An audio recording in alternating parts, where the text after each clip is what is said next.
हमारे किचन में इतनी सारे उपाय दिए गए हैं जिससे कि हम अपनी ज़िंदगी में सुधार कर सकते हैं और हम जिन परेशानियों से जूझ रहे हैं वह भी समाप्त हो सकती हैं। हम उनका खात्मा कर सकते हैं। तो ऐसा ही मैं कुछ किचन का आपके समक्ष आपके पास एक इंग्रेडिएंट लेकर आई हूँ कि मेथी का दाना हम सभी लोगों के किचन में होता है और उसके कितने फ़ायदे हैं मैं आपको बता नहीं सकती। आपको क्या करना है, रोज़ सुबह के वक्त भूखे पेट मेथी दाना चबाएं आप उसको, तो उससे मोटापे में को कम करने में भी बहुत हद तक लाभ मिलता है। थोड़े से आप रोज़ाना सुबह उठकर खाली पेट आप अगर मेथी दाना को चबाएंगे तो आपको मोटापे में बहुत हद तक जो भी लोग अपना वजन कम करना चाह रहे हैं उन्हें बहुत लाभकारी सिद्ध होगा। मेथी दाना में कोलेस्ट्रॉल को कम करने का एक गुण भी होता है। इससे हमारा जो हानिकारक कोलेस्ट्रॉल है वह भी कम हो जाता है जब हम मेथी दाने का उपयोग करते हैं। तो मेथी दाना हमारे लिए बहुत ही ज़्यादा फ़ायदेमंद है। मेथी दाना वैसे भी आप सभी लोग जानते हैं और देखते भी होंगे, डायबिटीज़ और शुगर को कंट्रोल रखने में भी बहुत मदद करता है और यह त्वचा को सुंदर और चेहरे की जो फुंसियाँ हो गई हैं, झाइयाँ हो गई हैं, अगर आप मेथी दाने का प्रयोग करेंगे तो अवश्य ही आपकी जो चेहरे की सुंदरता है और चेहरे की फुंसियाँ हैं, उनसे आपको राहत मिलेगी। तो आप इन छोटे-छोटे टिप्स को अपने घर पर ही ढूँढें। कहीं जाने की आपको ज़रूरत नहीं है, बाहर जाने की ज़रूरत नहीं है। आप बाहर छोटी-छोटी बीमारियों के लिए ना भागें।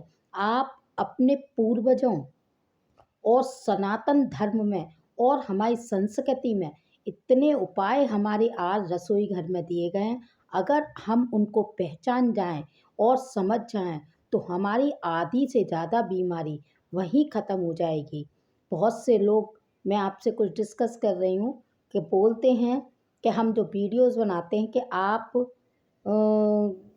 इनसे गुमराह कर रहे हैं या क्या हम क्या गुमराह कर रहे हैं?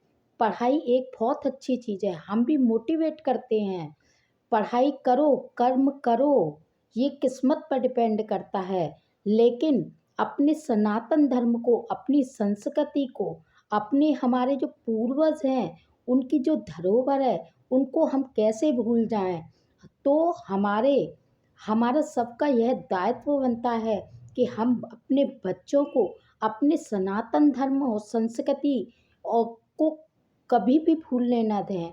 हमें उनको इन सब बातों से अवगत कराना चाहिए कि हमारे जो ग्रंथ थे, शास्त्र थे, हमारे जो पौराणिक ग्रंथ हैं, उनमें क्या-क्या बातें लिखी गई हैं, हमें इन सब की जानकारी भी अपने बच्चों को देनी चाहिए, जिससे कि पाश्चात्य संस्कृति की तरफ वो लोग ना भागें।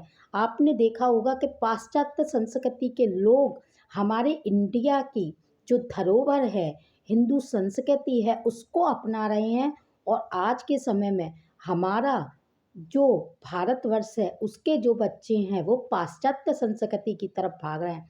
हम यह नहीं कहते पढ़ाई करो, लेकिन एक हद तक पढ़ाई बहुत ज़रूरी होती है जीवन के लिए, उसके बिना कुछ भी नहीं है। तो पढ़ाई क्या है? वेद भी तो पढ़ाई है। बिना पढ़ाई के क्या आप शास्त्रों की जानकारी ले सकते हैं?